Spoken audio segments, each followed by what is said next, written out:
breaking all kinds of records, in this instant in fundraising, all for this cause. So of course that's where the name, and by the way, the Christmas seals were, I think, that was either for polio, was for another cause, but those were the two seals of the time. And because Easter seals went to children with disabilities, it then launched the name that would eventually take over the Crippled Children's Society and became the Easter Seal Society of Ontario. Again, born in Windsor, and it saw that tremendous life that it still shares today. The Rotarians themselves at the Rotary Club used to do things like the annual Christmas party. And I was talking to Pam Mady today, so we were trying to remember some of the stories when we both worked at Rotary. And we remember hearing the stories about the kids. The families would get a card sent home, and they would write on the card, what do the kids want for Christmas? One family wrote on the card, my daughter needs pajamas.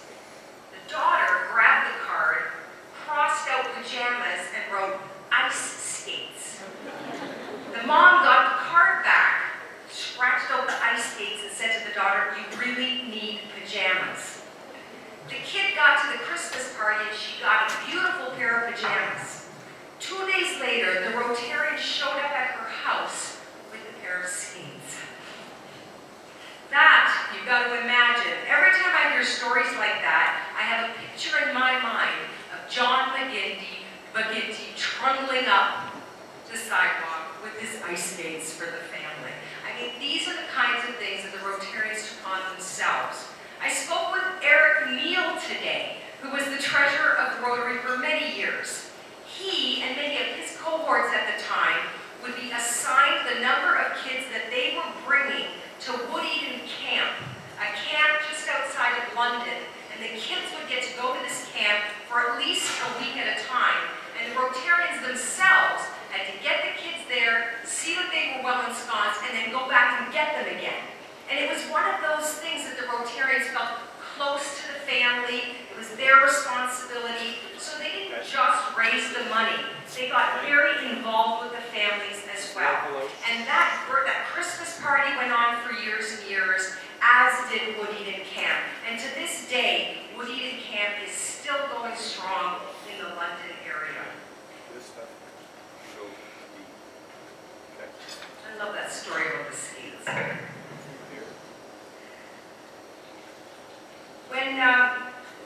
When I joined Rotary, as general manager in 1990.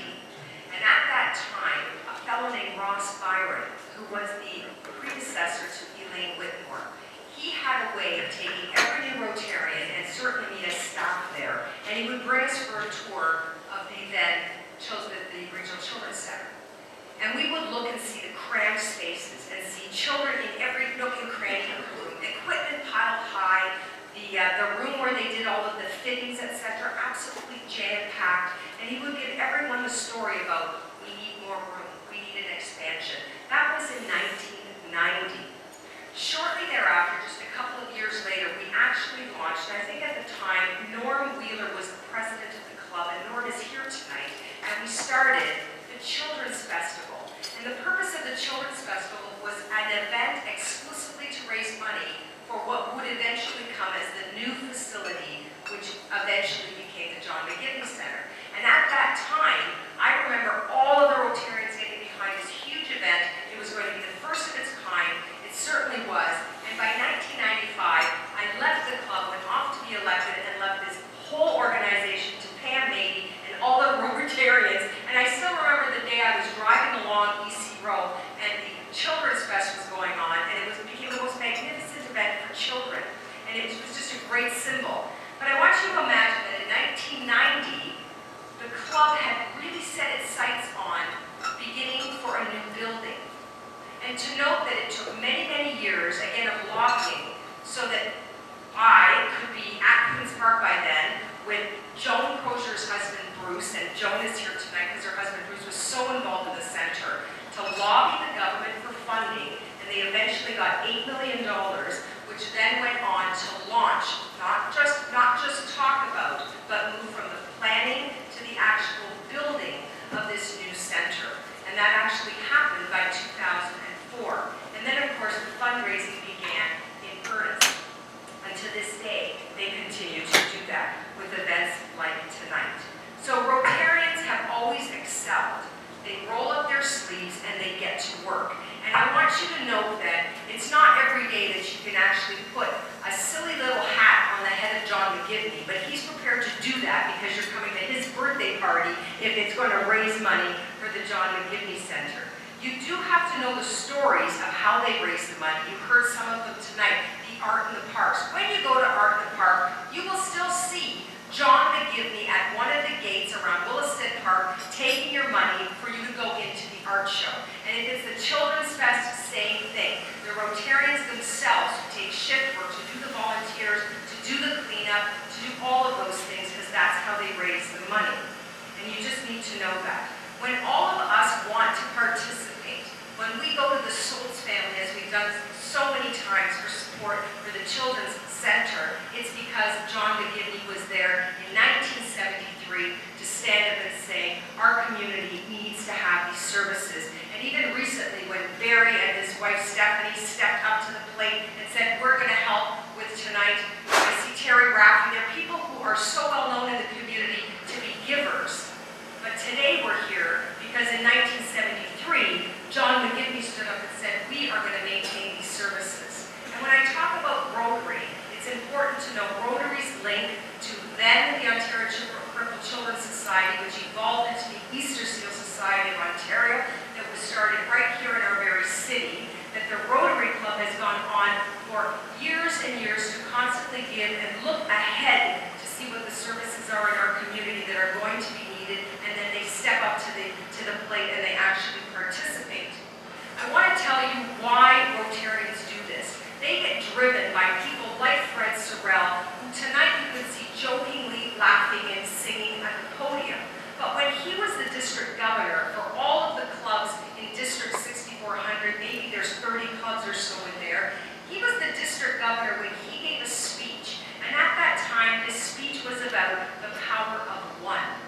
It must have been a really good speech for me to remember that some 25 years later or something. But the power of one describes so aptly what we're about in our community and why all of us would sit here through a wonderful banquet to celebrate one guy's birthday. Because in that power of one, it only takes one. It only takes one to make the call, at that time to Roy Lancaster, to his colleagues in Rotary to say, we can't lose these services in our community. So that they would step forward to make that one call that it would take to the Ministry of ComSoc, Ministry of Health, Ministry of Education, clamoring for support to move services into a building that they knew they could build.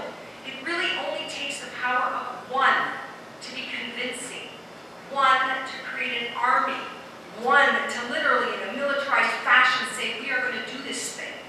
And what a pleasure it is for us to sit here and celebrate that one man, that when we needed him, he was there.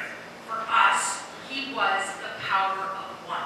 And so for all of us, with what we might wish to contribute in all our years, I think we can only ever hope to contribute what John McGivney has over all of his to our great community. So I'm really here tonight to celebrate John McGivney, not just for who he is, but for what he represents in the Rotary Club, what he represents in the Easter Seal Society, what he represents for all of us here in Windsor and Essex County. Happy birthday, John McGivney.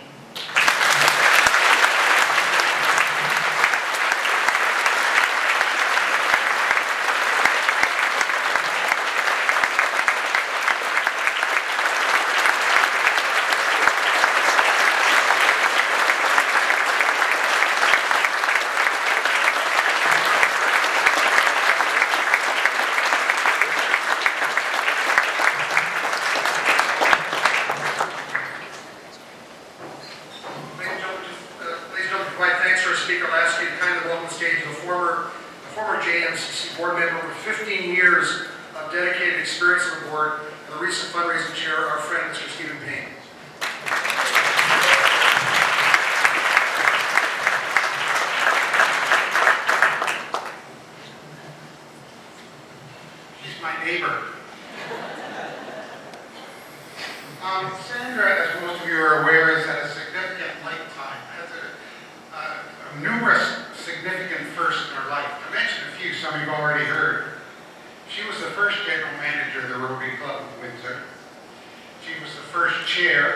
of the Rotary Children's Fest, and that is still going on today, Children's Safety Village.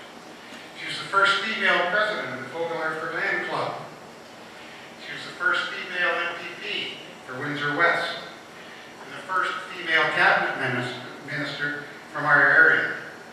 And who knows, there may be another significant first in the future. In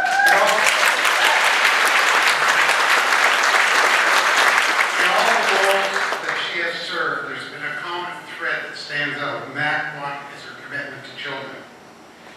And as you have heard tonight, there's been no stronger commitment to the communities, families, and children of the John McGivney Children's Center.